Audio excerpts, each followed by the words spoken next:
I wouldn't mind a few mice, the boy said, as he looked around the room at the high ceiling, the knotty pine walls, the carpet so threadbare that many of its roses had almost entirely faded, the one chair with the antimacassar on its back, the wash basin and towel racks in the corner of the room.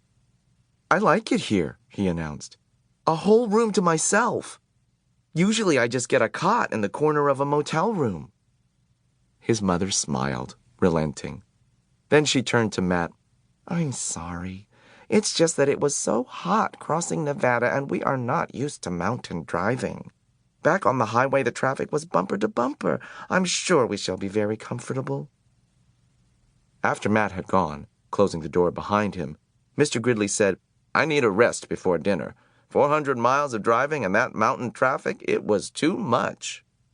And if we are going to stay for a weekend, I had better unpack, said Mrs. Gridley.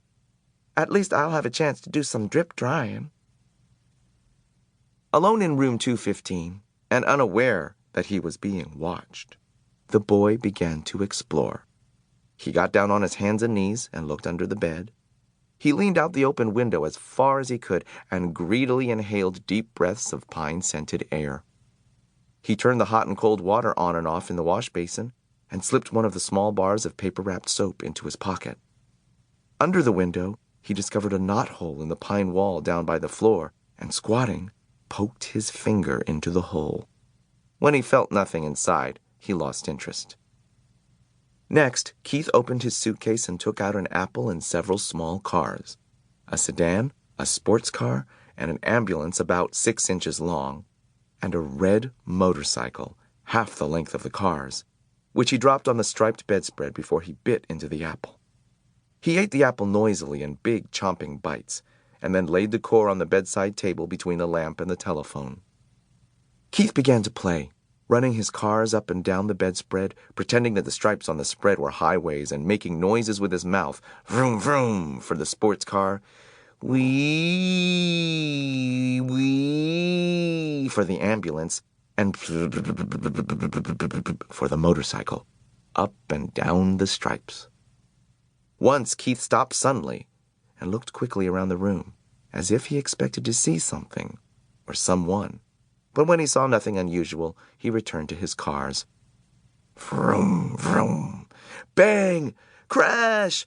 The sports car hit the sedan and rolled over off the highway stripe. The motorcycle came roaring to the scene of the crash. Keith! His mother called from the next room. Time to get washed for dinner. Okay. Keith parked his cars in a straight line on the bedside table beside the telephone, where they looked like a row of real cars, only much, much smaller. The first thing Mrs. Gridley noticed when she and Mr. Gridley came into the room was the apple core on the table. She dropped it with a thunk into the metal wastebasket beside the table as she gave several quick little sniffs of the air and said, looking perplexed, I don't care what the bellboy said. I'm sure this hotel has mice. I hope so, muttered Keith. 2. The motorcycle. Except for one terrifying moment when the boy had poked his finger through the mouse hole, a hungry young mouse named Ralph eagerly watched everything that went on in room 215. At first, he was disappointed at the size of the boy who was to occupy the room. A little child, preferably 2 or even 3 children, would have been better. Little messy children were always considerate about leaving crumbs on the carpet. Oh well, at least these people did not have a dog. If there was one thing Ralph disliked, it was a snoopy dog. Next, Ralph felt hopeful.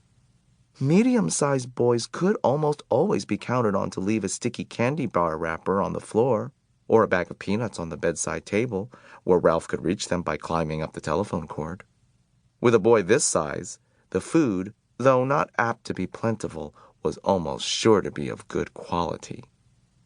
The third emotion felt by Ralph was joy when the boy laid the apple core by the telephone. This was followed by despair when the mother dropped the core into the metal wastebasket. Ralph knew that anything at the bottom of a metal wastebasket was